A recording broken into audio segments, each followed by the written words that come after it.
And joining the show, the Jump Around 3.0, I am Jim Rutledge. We're excited to be joined by Kenny Guiton. And Kenny, I'm old enough to remember you playing quarterback for Ohio State a little bit there. So I at least have to ask, obviously, Ohio State's a rival now, but it's still your school. I'm sure Coach Fickell had mixed emotions too, but the Big Ten is represented well.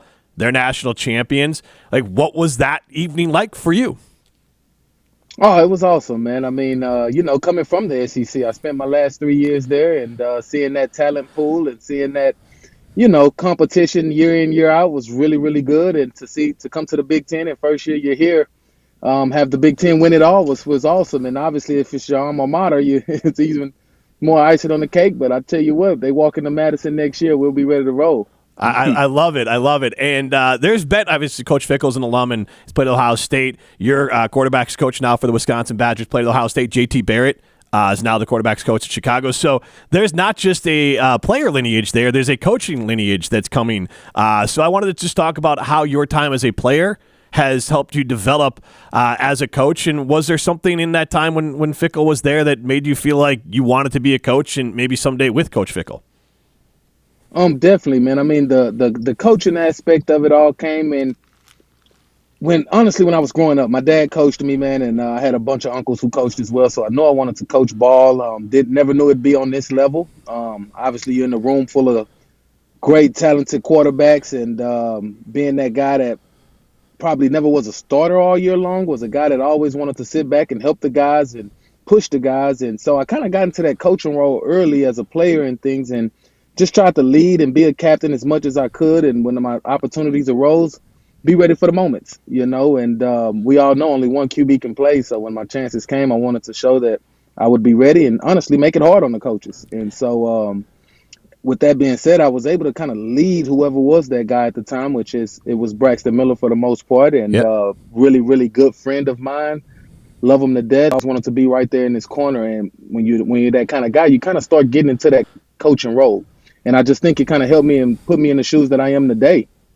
And those shoes, I want to just walk through your coaching experience. I mean, you were at Ohio State, I guess, from 2009 through 2013, a little bit with the Bills, and then played arena football. Then you got into coaching, and that was started at Houston as GA, Texas, and then back to Houston. So really every year, that had to be hard personally, but also had to be exciting personally to be able to continue to climb that coaching ladder so quickly. No doubt. Matter of fact, thank you for the Bills shout out, man. I think I walked in the facility and turned right back around. Thanks for that, man. Hey, you almost had your former NFL team playing in the Super Bowl, so you can claim that too. Hey, no doubt. But man, it's been a fun. It's a journey. I knew wide receivers was my way in, and I think every step of the journey, you learn so much from so many different head coaches. Even when playing, like you said, the Coach Fickell, when I had him for the year, he was a big inspiration for me being a head coach, at that time, because as a defensive coordinator, I got to spend a lot of time with him on that scout team. And then next thing you know, he's your head coach. It was awesome getting the different relationships that I had with him, and now seeing it on this side, it's all confirmed in the man that I thought he was back then when you're 17 years old, and now you become a grown man and see him, and it's like, dude, this is what I thought you were, and it's awesome as it's confirmed. And you lean on those different experiences that you have, and being around the country a little bit now, and only 10 years, and man, I want to sit still with this family of mine and coach these quarterbacks. Yeah, and you mentioned coaching the quarterbacks. Up until this season, you were coaching wide receivers. And obviously, I think an offensive guy can pick things up and coach different positions, and it's going to make you a better overall coach. But it has to be exciting to coach a position that you played. No doubt, man. I mean, I grew up and this was all I played. I played it since flag football, since Little League, and man, it's been a dream of mine, right? So these last few weeks has just been a dream come true, man. You put your all into it and you want to be the best at it. I know I have a long ways to go, and I lean on my mentorship to learn from and hopefully one day reach that level. Well, and Wisconsin has had kind of a mixed bag of history at quarterback. They've had some, really, for Wisconsin levels, like Scott Tolzien was a great quarterback. There's been a lot of QBs that have won. And I think from a Wisconsin fan's perspective, and, your time as a QB maybe backs this up as well, it's not so much about the personal accolades. Badger fans are going to love a guy if they just get out there and win, whether it's Darrell Bevel or Scott Tolzien. Obviously, Russell Wilson was fantastic, but Tyler Don. There's a long list of guys who never played in the NFL that Badger fans love because they were winners. No doubt, no doubt. I mean, that's what you're measured by as a quarterback, right? I mean, even when you talk about the Tom Brady's of the world, the any other name you bring up, what's the first thing you bring up is they're winning. The Patrick Mahomes, you watch them now. I mean, everyone to the last minute drives, and it's all about moments, right? Football comes down to moments. Sports in general come down to how good are you in certain moments, and how well can you revert to your training in certain moments when those moments get so heightened and you just stay calm, relaxed, and you just playing your game, and next thing you know, you come out on top, and that's how the fans, become to love you. I've heard a lot of coaches talk about this, and I believe Barry Alvarez has as well. The idea of coaching guys in a way that they're comfortable in the uncomfortable. So when those moments arrive that would be traditionally uncomfortable, I've heard Dan Campbell talking about his philosophy about going for it on fourth down all the time. So when you go for it on fourth down in the fourth quarter, it feels less of a big deal, and you're comfortable in that situation because you've been going for it on fourth down throughout. How do you kind of apply that philosophy? Do you like that philosophy as a coach and a former player? I do. I like that philosophy. I believe that you have to be able to be comfortable in the uncomfortable situations, and the fact that as a coach, that's what we're always looking to do, right? We're always trying to push guys to that edge, right? To that point of no return where it's, hey, either I sink or swim. And so you get in that moment and you find out a lot about your guys. And I just think the quarterback position is so important on the team, to where the guy that's just going to jump right in that water, a lot of times you get a team that's going to jump into that water and do what they have to do to make sure that the result is what they want. On the outside looking into, we're talking with Kenny Guiton, Badger quarterbacks coach. Having played at Ohio State and then having been a player just in general in the Big Ten, and then now coaching in the Big Ten, I would imagine having that Big Ten experience of knowing what some of these stadiums are like, knowing what that pressure is like, but then also being a former player as a coach probably helps you know where you can push a guy, what a player might be feeling, the emotions in certain arenas. That has to be helpful, where you kind of know where those boundaries are of you can push someone to the limit without pushing them too far. No doubt. That was probably one of the biggest things from this past season that kind of brought back some crazy emotions. When you go to different places, you see places in the Big Ten that you just remember, like, oh man, this is the things that I remember about these places that really stuck out to me. And I'll never forget my first trip to Madison, Wisconsin. Man, that'll stick with me when I'm old and can't remember anything else. You know what I mean? It was a day that I'll never forget. I learned the name J.J. Watt, right? Yeah. And we were number one, and those type of experiences help you today to prepare guys for, right? So you do as much as you can to show guys, hey, this is what you're walking into. Let's be ready for it. Let's all go into this thing together to accomplish the main goal.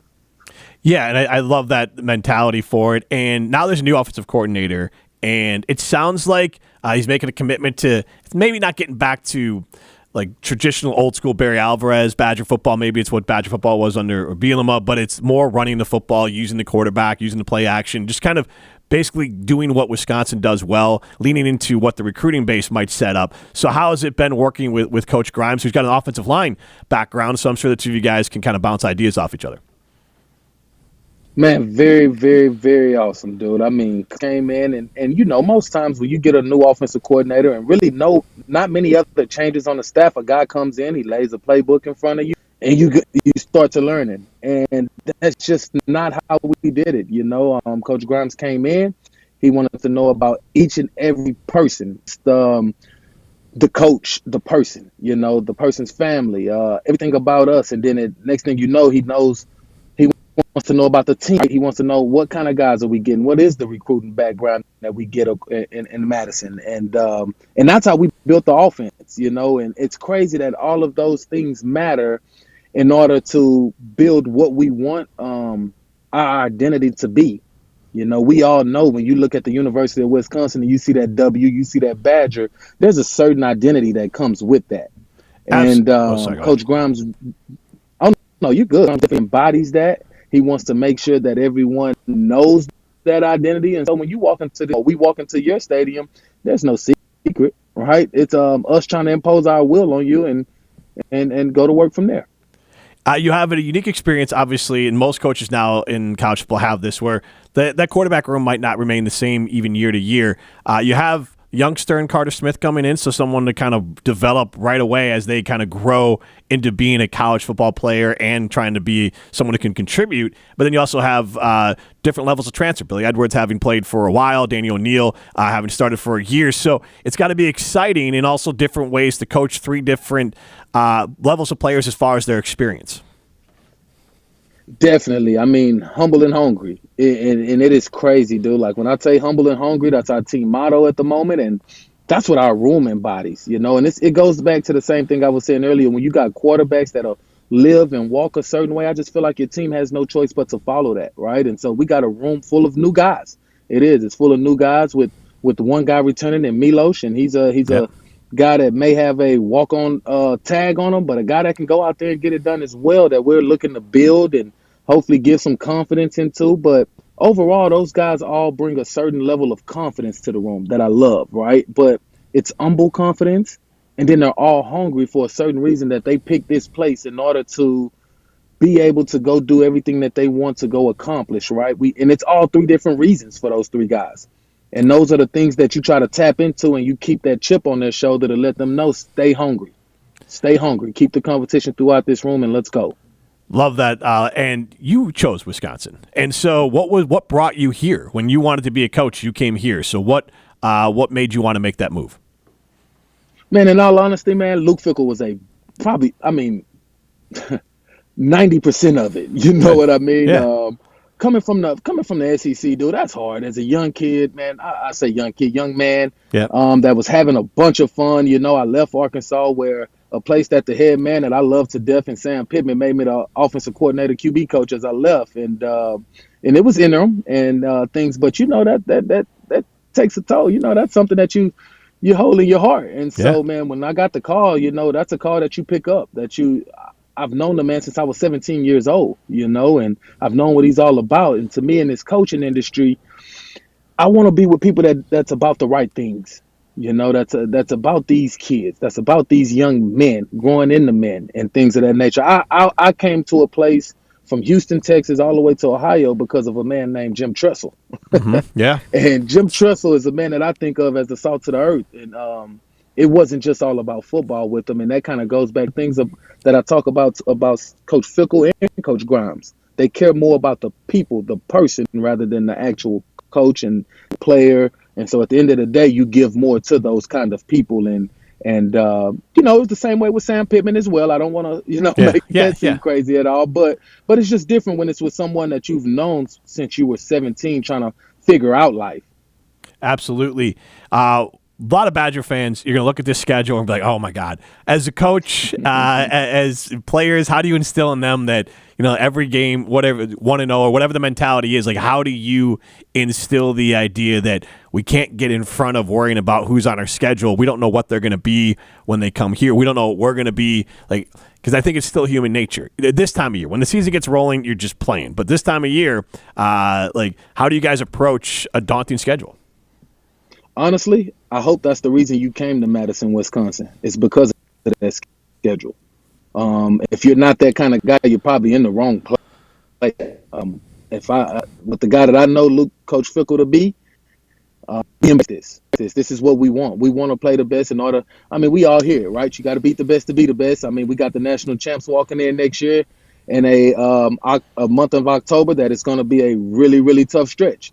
But we look forward to it. It should bring out the best in our team. No matter where we stand at that moment, we ought to be at our top peak as we walk into that month. And what the entire coaching staff, fans want more. Coaching staff wants more wins. They want more production. So how do you balance the disappointment maybe of the last 2 years as far as wins and losses to be able to recharge yourself and then be ready? Because you've had success as a player. Coach Fickell has been incredibly successful as a coach, and you want it to work. You feel like you're doing the right things to work. So how do you kind of keep that mentality high to kind of just restart, kind of pack away the last couple of years wins-loss record and come in fresh? Because it's got to be hard to do when you're so used to success and you want success so bad. Well, honestly, you know how you say kind of pack it away? Well, we kind of do the opposite, and we own it. Okay. You know, we own it. We look back and we know the history of this place, right? The history of this place is winning. You look back at Barry Alvarez and everything that he's done, it's the reason that Coach Fickell has picked this place and brought the special people with him that he's brought with him in our strength and conditioning coach with Coach Collins and everyone else that's on staff. You know, everyone came for a certain reason, and that reason was to come out and win.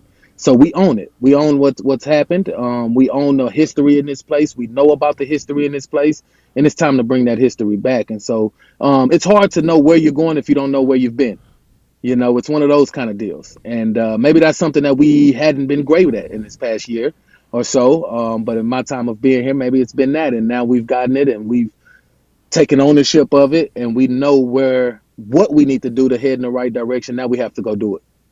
I think that's a great way to end. I think Badger fans would be very excited to hear you talk about that. And I know you're out on – it never ends. It never ended before for coaches, but now in the NIL days, it never ends. So I'll let you get back on the recruiting trail, Coach. Thank you so much for taking the time and joining the Jump Around. Thank you, man. I truly appreciate it, man. I can't wait to jump around. Awesome. Fantastic. Thank you, Coach. Thank you. All right. See you.